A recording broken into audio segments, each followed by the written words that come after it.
In this lecture, we'll explore how we can monitor the status and health of AWS resources using CloudWatch.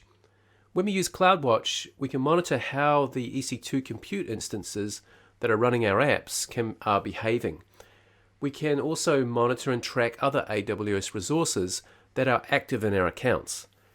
And if there's a particular monitoring metric that you're after and it doesn't exist, you can create a custom metric that suits your requirements. CloudWatch is also useful for both monitoring and storing the logs generated by your AWS resources. You can use CloudWatch to create alerts to automatically notify you of events that you feel might concern you through either email or SMS or any other channel. CloudWatch will by default present its data to you through really well organized graphs. There are many ways to access CloudWatch metrics. You can go here, for example, in the EC2 console and check what CloudWatch has provided in relation to specific instances. Now, for the purpose of this lecture, I launched a SharePoint infrastructure with a CloudFormation template that's been provided by AWS. If we select an instance and then click on its monitoring tab, we will be able to see its monitoring data. We can see all the standard things that are automatically monitored by AWS, and notice that there aren't all that many categories currently being monitored. Things like memory utilization and free disk space are not monitored by default. Now, we call each of these data categories metrics. There are three metrics. Status check failed instance monitors the instance itself to see if it's working as it should and if it can be reached through the network. System check failed system is related to the AWS system. If, for example, a physical server or availability zone goes down, then this count would change. Check status failed, any, is related to both. If any status check fails, it will also show up here. You can see more details by clicking on an individual metric. By default, CloudWatch monitors instances in 5-minute intervals. However, you can change this by enabling detailed monitoring. Let's go to the CloudWatch Console to see what else we can do. CloudWatch monitors many AWS services by default. We can check all of the metrics for this region here. So for example, these are the metrics for our S3 bucket. For each AWS service, there will be defined metrics. We can select them and have them visualized with a graph showing the values of the metric over a period of time that we select.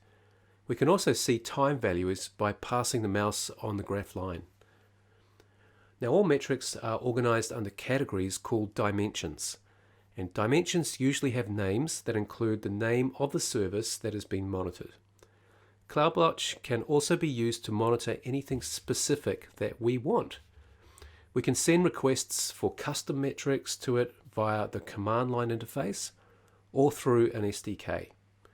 Now, these metrics will appear here, organized by dimensions that we would need to set.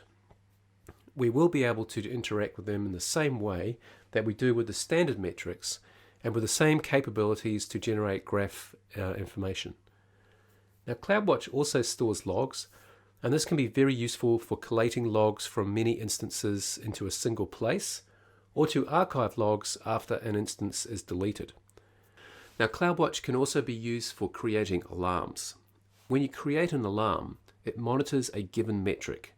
When that metric reaches a defined threshold, the state of the alarm is changed to alarm. Once the metric returns to normal, the state automatically changes back to OK. The coolest part is that you can specify actions to be performed during these changes of state. So let me create an alarm using the EC2 console to show you that I can do it from more than one place. Select the instance and go to monitoring. Select the metric and configure the threshold. We can also set actions like send a notification, or in case of EC2 alarms, we can trigger actions on the EC2 instance itself. We can recover the instance, stop the instance, terminate the instance, or reboot the instance. And this can be helpful to ensure high availability and also for scripting and cost-saving purposes. Now, let's check it out on the CloudWatch console, where we can see our alarm and also customize it even more. To make a change, select the alarm and click Modify. Here we have a much more complete set of actions. We can send more than one notification, for example, or if we are using auto-scaling, we can add some scaling actions, or we can just update the threshold for the alarm. Another useful feature is the ability to check the alarm state history. We just have to select the alarm and go to the History tab. Here we can see the latest 50 state changes of the alarm, and also the reasons behind each state change. Very useful.